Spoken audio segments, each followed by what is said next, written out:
नाशिकमध्ये पंतप्रधान नरेंद्र मोदींचं आगमन झालेलं आहे। रोड शो संपन्न झालाय। गोदावरी नदीचं जलपूजन त्यांनी केलेलं आहे आणि आता अगदी थोड्याच वेळात पंतप्रधान नरेंद्र मोदी काळाराम मंदिरामध्ये पोहोचतील।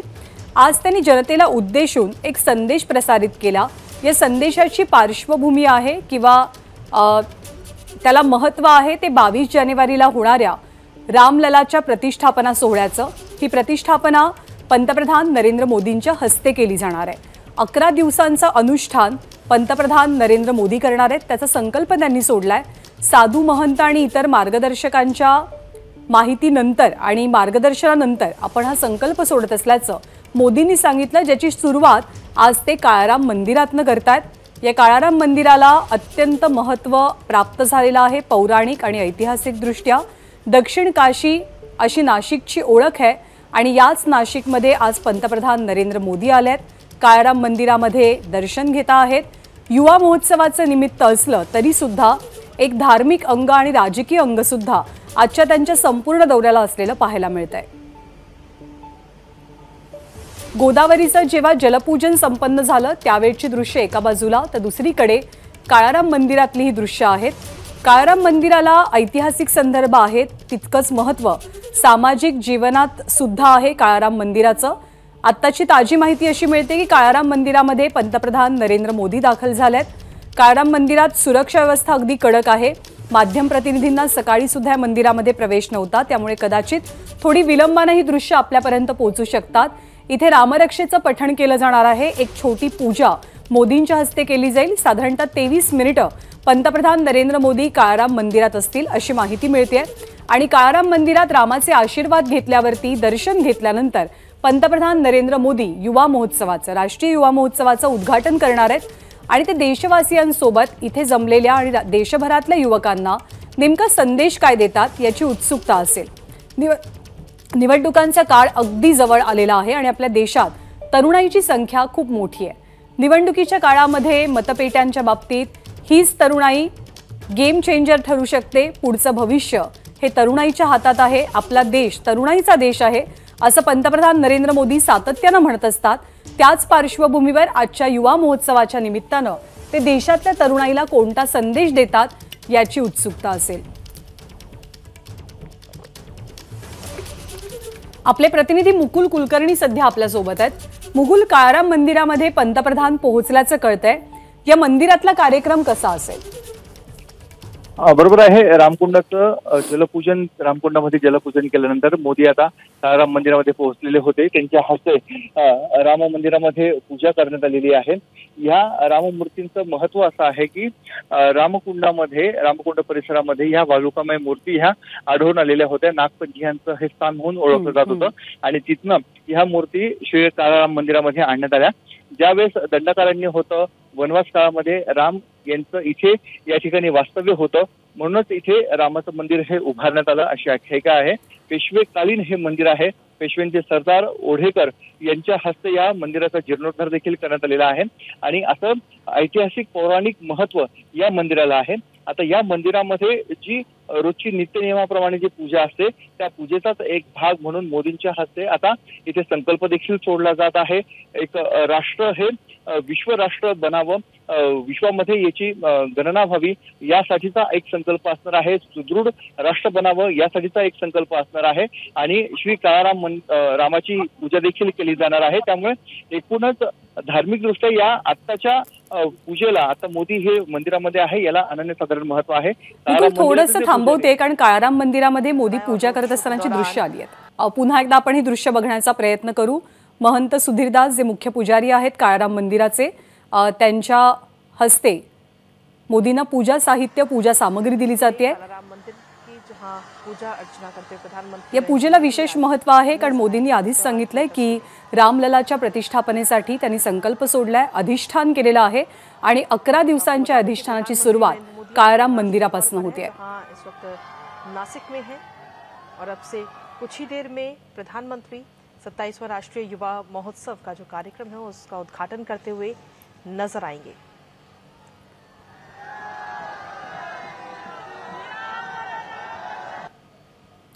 वनवासात असताना रामाचं काही काळ वास्तव्य याच परिसरामध्ये होतं, पंचवटी परिसरामध्ये होतं आणि काळाराम मंदिराला जितकं ऐतिहासिक महत्त्व तितकं सामाजिक महत्त्व सुद्धा, कारण याच मंदिरातल्या प्रवेशासाठी बाबासाहेब आंबेडकरांनी खूप मोठा लढा सुद्धा दिलेला होता। पौराणिक महत्त्व प्रचंड आहे। दक्षिण काशी म्हणून नाशिकची ओळख आहे। सगळ्यात आधी पूजा करण्यात आली, जलपूजन संपन्न झालं आणि मग काळाराम मंदिरामध्ये येऊन मोदींनी दर्शन घेतलंय, एक छोटी पूजाही केली आहे। पुन्हा एकदा आपण मुकुल कुलकर्णी यांच्याकडे जातोय। मुकुल, विवेकानंद की जयंती है, त्यानंतर आपण बघतोय की जे काळाराम मंदिराचे पुजारी आहेत महंत सुधीरदास यांच्या हस्ते ही पूजा केली जात आहे आणि थोड्याच वेळामध्ये पंतप्रधानांचं इथून पुढच्या दिशेने प्रस्थान होणार आहे। मात्र अयोध्येतील राम मंदिर सोहळा हा रंगण्याच्या आधी मोदी नाशिकमध्ये येत आहेत, काळारामाचं दर्शन घेत आहेत। हे एक वेगळं संकेत देणारी ही गोष्ट आहे, कारण नाशिकमध्ये जगभरातून जे जे भाविक येतात ते सर्व भाविक काळारामाचं दर्शन घेतल्याशिवाय इथून जात नाहीत। त्यामुळे एकीकडे राजा राम आहे, म्हणजे अयोध्येतील राजा म्हणून रामाला ओळखलं जातं आणि इथला जो राम आहे हा दंडकारण्यातला वनवास काळातला राम आहे। ही एक जी सांगड आहे, ही सांगड कुठेतरी घालण्याचा प्रयत्न केला जात आहे। नाशिकची गोदावरी तटे श्री काळाराम आणि शरयू तटे अयोध्या राम असं जे म्हटलं जातं, तर हे दृश्य आज आपल्याला इथे बघायला मिळते। त्यामुळे इथलं दर्शन घेतल्यानंतर अधिक ऊर्जा आणि उत्साह घेऊन पंतप्रधान मोदी हे अयोध्येतील लोकार्पण सोहळ्यासाठी जाणार आहेत। नाशिकचे अनेक साधू महंत असे आहेत की जे आज देखील या मोदींच्या उपस्थितीमध्ये श्रीरामाची पूजा करत आहेत, पूजा अर्चना करत आहेत आणि अयोध्येतील श्रीरामाचे ज्यावेळेस लोकार्पण होणार आहे, प्राणप्रतिष्ठा होणार आहे, त्यावेळेस ते तिथे देखील उपस्थित राहणार आहेत। त्यामुळे आपण बघतोय की आजूबाजूचा जो परिसर आहे हा संपूर्ण परिसर आकर्षक फुलांनी सजवण्यात आलेला आहे। इथला संपूर्ण कायापालट करण्यात आलेला आहे। राज्य सरकारने 2च दिवसापूर्वी राम मंदिराचा जीर्णोद्धारासाठी 1,82,00,000 रुपयांचा निधी देखील हा दिलेला आहे। त्यामुळे सर्वार्थाने आजचा हा दौरा नाशिककरांसाठी अत्यंत महत्त्वाचा आहे। आता यामध्ये कुठले कुठले विषय हे समाविष्ट होता। आजच्या देवदर्शनानंतर, गोदावरी जलपूजनानंतर मोदी नाशिकच्या संदर्भात काय नवीन घोषणा करतात हे बघणं महत्त्वाचं आहे, कारण केंद्र सरकार, नाशिक महानगरपालिका असो किंवा राज्य सरकार या तीनही पातळीवर 2 वर्षांनी येणाऱ्या कुंभमेळ्याच्या दृष्टीने तयारी सुरू झालेली आहे। कृती आराखडा तयार करण्याचं काम देखील सुरू झालेलं आहे। त्यामुळे नाशिक आणि त्र्यंबकेश्वर असा कॉरिडॉर करावा अशी जी मागणी वारंवार नाशिककरांकडनं होते, इथल्या लोकप्रतिनिधींकडनं होते, तर त्याला फारसा काही प्रतिसाद मोदींकडनं दिला जातो का हे बघणं अत्यंत महत्त्वाचं आहे।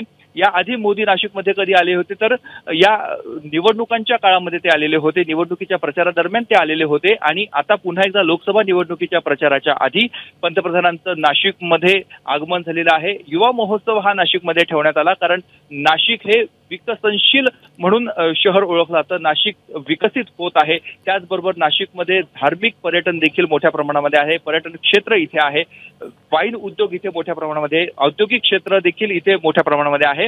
मुंबई, पुणे, ठाणे नंतर जर कुठला शहराचा जर विकासाच्या दृष्टीने उल्लेख केला जात असेल तर तो नाशिकचा उल्लेख आहे। त्यामुळे देशभरामध्ये नाशिक हे अत्यंत महत्त्वाचं स्थान म्हणून बघितलं जातं आणि आजच्या मोदींच्या दौऱ्यामुळे या स्थानाला अधिकाधिक बळकटी मिळेल आणि म्हणूनच सर्वार्थाने धार्मिकदृष्ट्या देखील, कारण आपण बघतोय की गेल्या काही दिवसापासून नाशिकसह राज्यभरामध्ये, देशभरामध्ये विविध धार्मिक कार्यक्रमांचं पेव फुटलेलं आहे। अनेक ठिकाणी सप्ताह म्हणा किंवा इथे धार्मिक कार्यक्रम होत आहेत। त्यामुळे एकीकडे भाजपची जी विंग आहे ती धार्मिकतेने देखील आपल्याला बघायला मिळते आणि दुसरीकडे जे विकास कामं केलेले आहेत, वारंवार केंद्र सरकारचे मंत्री असतील, राज्य सरकारचे मंत्री असतील, त्यांच्या माध्यमातून, मोदी सरकारच्या माध्यमातून काय विकास केला जातो या संदर्भातली माहिती ही दिली जात आहे। त्यामुळे एकीकडे सुशिक्षित बेरोजगार असतील, त्यांना आपल्याकडे करण्यासाठी, त्यांना वेगवेगळे रोजगाराच्या संधी उपलब्ध करून देण्यासाठी कुठल्या कुठल्या योजना शासनाकडून अवलंबल्या जातात ते देखील दाखवलं जात आहे आणि एका बाजूला धार्मिक दृष्टीने जो मतदार आहे तो मतदाराला आपल्या बाजूने आकर्षित करण्यासाठी, त्याला आपल्या बाजूने बांधण्यासाठी देखील भाजपचा हा प्रयत्न आहे।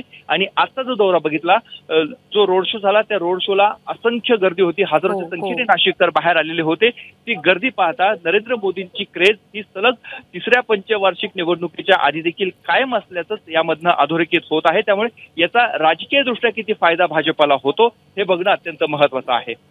मुकुल, निवडणुका जवळ आला की धार्मिक, राजकीय, सामाजिक तिन्ही मुद्द्यांना खूप प्रचंड महत्त्व प्राप्त होतं। आज धर्माचा विषय आहे, मंदिराचा विषय आहे, तर नाशिक खरं तर धार्मिक क्षेत्र म्हणून देशभरामध्ये प्रसिद्ध आहे। काळारामाचं मंदिर आहे, गोदावरीचा तीर आहे, त्र्यंबकेश्वर आहे, शिर्डी अगदीच जवळ आहे, कदाचित मी एखाद दुसरं ठिकाण विसरत असेल, पण या सगळ्या गोष्टींचा विचार करता पंतप्रधानांनी लोकसभेच्या अगदी पार्श्वभूमीवरती इथे येणं, दर्शन घेणं आणि पुढचे कार्यक्रम करणं, नाशिकच्या दृष्टीनं, विकासाच्या दृष्टीनं या धार्मिक अंगांचं महत्त्व कसं लक्षात घेतलं जाईल निवडणुकांचा काळ पाहता? कुंभमेळ्याचाही तू मगाशी उल्लेख केला होतास. अगदी बरोबर आहे. नाशिक ही नगरी मंदिरांची नगरी म्हणूनच ओळखली जाते, धार्मिक नगरी म्हणूनच ओळखली जाते. तुझे नावांचा उल्लेख केला, त्यामध्ये सप्तशृंगी देवीचं मंदिर यामध्ये आणखी एक समावेश करता येईल. 3.5 शक्तीपीठांपैकी अर्धपीठ म्हणून त्याच्याकडे बघितलं जातं. हिंदुत्वाची कास धरलेला पक्ष म्हणून भाजप आणि त्याच्या ज्या इतर सहयोगी संघटना आहेत त्यांच्याकडे बघितलं जातं. त्यामुळे हिंदुत्वाची वोट बँक अधिकाधिक मजबूत करण्याचा प्रयत्न इथे केला जातोय. कारण शिवसेना उभाटा गटाकडे आता जी टीका केली जाते, काँग्रेस राष्ट्रवादी सोबत ते गेले, त्यामुळे त्यांनी कुठेतरी हिंदुत्वापासून दूर गेलेले आहेत हे दाखवण्याचा प्रयत्न भाजपकडनं वारंवार केला जातोय. आता तसे जे कुंपणावरचे जे मतदार आहेत त्या मतदारांना आपल्या बाजूने आकर्षित करण्याचा हा मोठा प्रयत्न आहे आणि एक संधी मोदींना या निमित्तानं आलेली होती. नाशिकमध्ये येत आहेत आणि नाशिकच्या काळरामाचं दर्शन घेणं, गोदावरीची आरती करणं, गोदावरीचं पूजन करणं. कारण सुरुवातीचा जो दौरा होता या दौऱ्यामध्ये फक्त ते रोड शो करणार आणि रोड शोच्या माध्यमातून युवकांना संबोधित करणार, युवक महोत्सवाच्या योगेश आवाज मिल पा रही है आपको? आणि इथून ते पुन्हा एकदा मुंबईच्या दिशेने जाणार. परंतु आता त्यांनी हा दौरा अचानक आखलेला आहे, कारण 22 तारखेला उद्धव ठाकरे यांच्या हस्ते याच काळाराम मंदिरामध्ये, याच पुजारींच्या उपस्थितीमध्ये, याच विश्वस्तांच्या उपस्थितीमध्ये पूजा देखील केली जाणार आहे. त्यामुळे एकंदरीत राजकीय दृष्ट्या हा दौरा अत्यंत महत्वाचा आहे. जसा धार्मिक दृष्ट्या देखील महत्वाचा आहे तसा राजकीय दृष्ट्या दौरा महत्वाचा आहे. आपण बघतोय की आता राम मंदिराच्या बाहेरच्या हालचाली या वाढू लागलेल्या आहेत. तिथे VIP मुवमेंट आता होते. पंतप्रधान नरेंद्र मोदी आता रामाचं दर्शन घेऊन थोड्याच वेळामध्ये म्हणजे अवघ्या काही मिनिटांमध्ये बाहेर पडतील. समोर आपण बघतोय की हा ताफा पूर्णपणे लागलेला आहे. आजूबाजूचा परिसर हा पूर्णपणे फुलांनी सजवण्यात आलेला आहे आणि इथून पुढे हा ताफा युवा महोत्सवाच्या दिशेने जाणार आहे. यामध्ये आणखी एक महत्वाची गोष्ट अशी की गेल्या 3 ते 4 दिवसापासून म्हणजे मोदींचा दौरा जसा अंतिम झाला तेव्हापासून नाशिकच्या साधू महंतांनी एक मागणी केलेली होती. याआधी मोदींनी वाराणसीचं प्रतिनिधित्व केलं, परंतु आता नाशिक ही धार्मिक नगरी आहे. नाशिकमधनं त्यांनी लोकसभा निवडणूक लढवावी, नाशिकचं प्रतिनिधित्व करावं अशी मागणी देखील नाशिकच्या साधू महंतांच्या माध्यमातून करण्यात आलेली होती. कदाचित आजच्या पूजेनंतर अशी मागणी काही साधू महंतांच्या माध्यमातून मोदींना केली देखील जाईल आणि एकंदरीतच जर मोदींनी नाशिकमध्ये निवडणूक लढवली तर नाशिकसह राज्याचा कायापालट होईल अशी त्यांची धारणा होती. धार्मिक नगरी आणि मोदी हा जो एक नातं आहे हे नातं अधिकाधिक दृढ करण्याचा प्रयत्न हा केला जातोय. परंतु गेल्या काही दिवसापासून या आजच्या दौऱ्याची तयारी सुरू होती. नाशिकचे पालकमंत्री असतील, ग्रामविकास मंत्री गिरीश महाजन असतील, स्वतः मुख्यमंत्र्यांचे 2 दौरे या आधी झालेले, त्यामुळे नियोजनामध्ये कुठलीही कसूर सोडू नये अशा स्वरूपाची सक्त ताकीद देण्यात आली होती आणि ते तंतोतंत खरंच झाल्याचं आपल्याला बघायला मिळते. आपण बघतोय की ज्या काही भेटवस्तू देण्यात आलेल्या होत्या या भेटवस्तू घेऊन आता हे सर्व सुरक्षा कर्मचारी हे आता निघालेले आहेत आणि याचाच अर्थ थोड्याच वेळामध्ये पंतप्रधान हे बाहेर पडतील आणि पंतप्रधान नरेंद्र मोदी यांना नाशिक, जसं मी मगाशी पण उल्लेख केलेला होता की नाशिकचा येवला पैठणी जी प्रसिद्ध आहे तिथल्या रेशीम वस्त्रांचा शेला देखील त्यांना परिधान करण्यात आलेला होता. नाशिकच्या महाराष्ट्राच्या संस्कृतीचं जे वैभव आहे ते वैभव त्यांच्या समोर मांडण्याचा प्रयत्न करण्यात आलेला होता. त्यामुळे एकंदरीतच हा दौरा सर्वार्थाने महत्वपूर्ण असा आहे.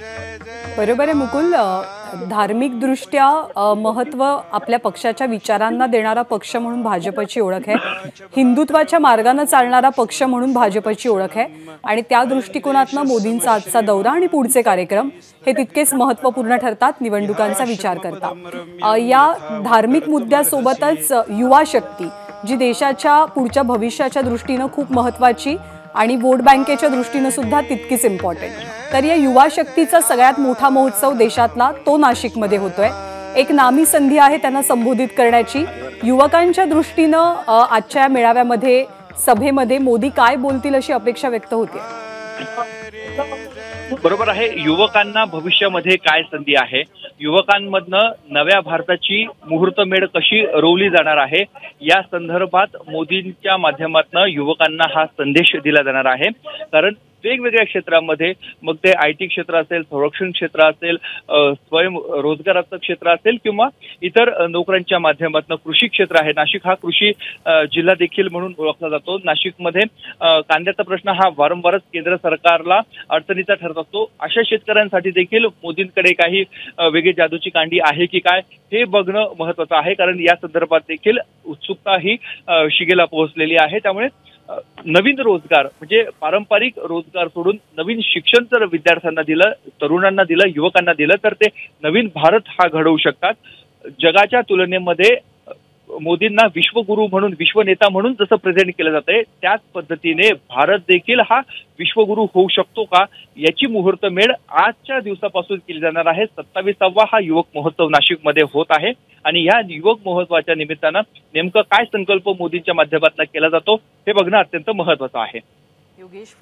काळाराम मंदिरात श्रीरामाचं दर्शन घेतलं पंतप्रधान नरेंद्र मोदींनी. काही वेळातच ते मंदिरातनं बाहेर येतील आणि युवा महोत्सवाला त्यांची हजेरी असेल. युवा महोत्सवाच्या माध्यमातून युवकांना मोदी काय संदेश देतात, निवडणुका अगदी जवळ आलेल्या असताना हे पाहणं तितकंच औत्सुक्याचं असेल. पंतप्रधान नरेंद्र मोदींनी आज सकाळीच एक ऑडिओ संदेश जारी केला, ज्यामध्ये त्यांनी सांगितलं की रामललाच्या स्थापनेसाठी केवळ 12 दिवसांचा अवधी शिल्लक आहे आणि हे 11 दिवस पुढचे पंतप्रधान नरेंद्र मोदी एक अनुष्ठान करणार आहेत, संकल्प सोडणार आहेत, ज्याची सुरुवात आज त्यांनी नाशिकच्या काळाराम मंदिरापासून केली. या मंदिराला पौराणिक, ऐतिहासिक आणि सामाजिक महत्त्व प्रचंड मोठं आहे. पंतप्रधान नरेंद्र मोदी हे बाहेर पडलेले आहेत. राम मंदिराचा हा पूर्व दरवाजा आहे. या पूर्व दरवाजामधनं पंतप्रधान नरेंद्र मोदी हे बाहेर पडलेले आहेत. जे उपस्थित तिथे साधू महंत होते, भाजप आध्यात्मिक आघाडीचे प्रदेशाध्यक्ष आचार्य तुषार भोसले होते, यांना अभिवादन मोदींनी आता नुकतंच केलेलं आहे आणि ते आता त्यांच्या वाहनामध्ये बसले. आपण बघतोय की ते हात उंचावून इथे जे नागरिक त्यांना बघण्यासाठी आलेले होते, त्यांचे चाहते जे बघण्यासाठी आलेले होते, त्यांना ते अभिवादन करत आहेत. हा संपूर्ण काळाराम मंदिराचा पूर्व दरवाजा म्हणून ओळखला जातो आणि याच ठिकाणाहून आता मोदींचा पुढच्या दिशेने मार्गक्रमण राहणार आहे. इथेच बाजूला सीतागुंफा आहे. धार्मिक दृष्ट्या जे पंचवटी म्हटलं जातं, पंचवटीचे जे 5 वृक्ष म्हटलं जातं त्यातलाच हा परिसर आहे. इथेच 5 वृक्ष होते वडाचे आणि म्हणूनच ह्या भागाचं नाव पंचवटी पडलं. आणि आता ह्याच पंचवटीमधून, ऐतिहासिक पौराणिक महत्व असणाऱ्या पंचवटीमधून नरेंद्र मोदी यांचा ताफा आता रवाना होतोय. आपण बघतोय की समोरची जी गाडी आहे, सुरक्षा रक्षक देखील आहेत आणि याच गाडीमध्ये बसून पंतप्रधान नरेंद्र मोदी हे पुढच्या दिशेने निघालेले आहेत. जाताना त्यांनी जे इथे उपस्थित भाविक होते, रस्त्याच्या दुतर्फा गर्दी झालेली आहे.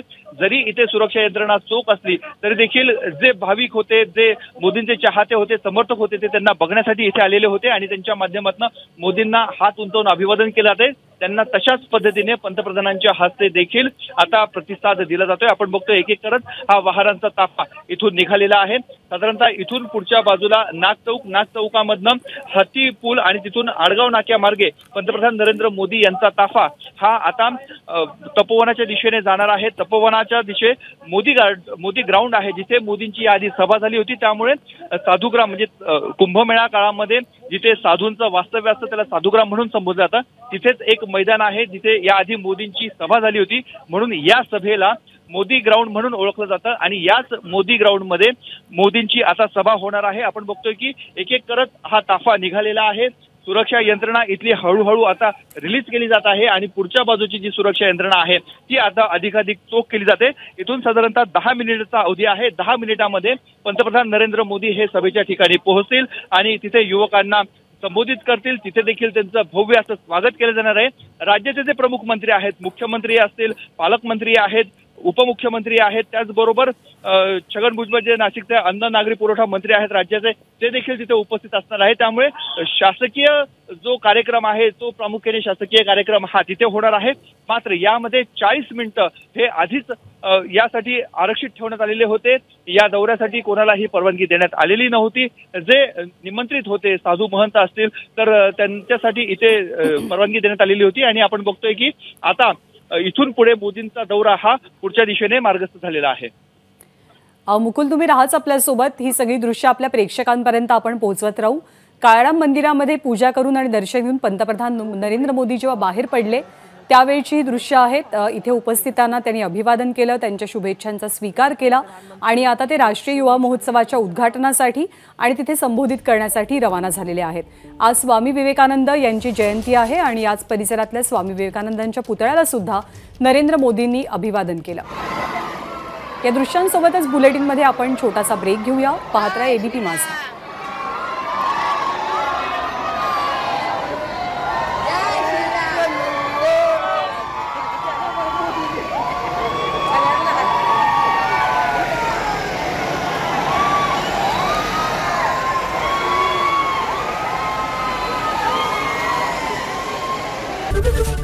एबीपी माझा, उघडा डोळे बघा नीट.